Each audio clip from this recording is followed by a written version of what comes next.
Maayong hapon mga kaigsuonan. Diyan na punta sa atong programang editorial portion. Mga kaigsuonan, uban ako si Manoy, Tani.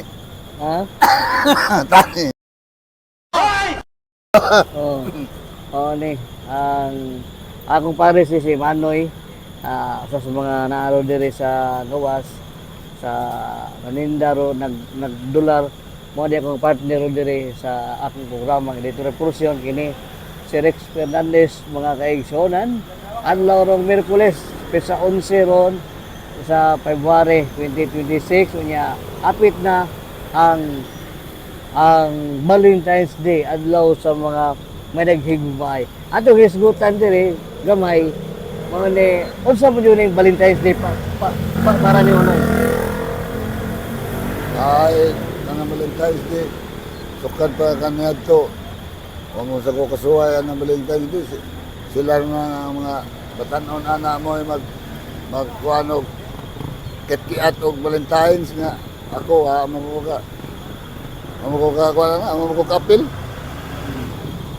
Ato gilisgutan diri manoy kining nahitabo ato isgutan gamay sad ato kining nahitabo ni Cebu Gobernador Pamela Bonifacio nga gihulga siyang patyon tungod sa iyang makukugi kayo sa trabaho gihulga siya nga patyon doon nang hulga niya nga ipapatay siya ipakuan siya ito sa may kasulti ni mo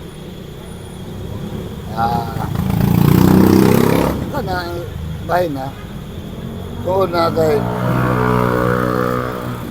ang kainit pa na sa kontra niya sa pagdaog niya sa politika.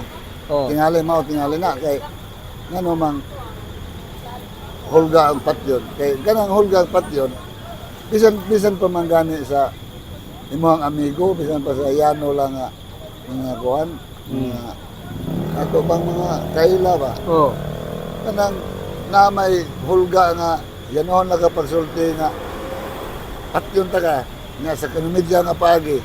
Unya kung magabinta tinud-on di ay depende na wata ka papadita ka hibaw sa motibo ana kay kanagong hulga gud kanang panahon na daghan na mo gud style nga di na nato makakuha, di na nato masabot ba kay nunot sa panahon nga nagka-high-tech na ang panahon.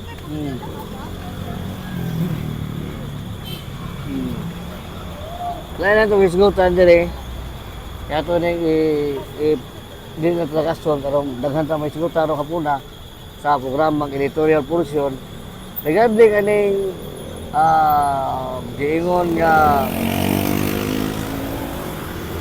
pagkapreso ni Senador Bong Revilla atong isgutan doon na kay idea ni kani pagkapreso ni Senador Bong Revilla o kanhi Kana kung sa may imo nasabta ni kuan na lahat din na siya nahimong sa nga dinagko kay nabot naman sa punto nga kuan nga siya yun na nadutlan na gid siya sa kuan gani dili kay Sierra ang naigo sa kuan kanyang kaso. Siya lang ang medyo una-una og kuan giuna og silbi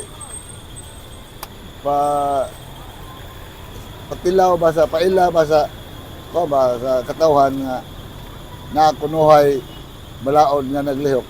Pero sa kanang bahina bro gukod na gyapon nas politika kay kining kanang kahimtanga kung wa pa ning politika nga bahin dili na maingon ana nga pangkuano na sila panggukdon kay kaniadto pa na ang politika di kay tantong grabe ang kainit. Di man na wala man na man baliwa naman ang mga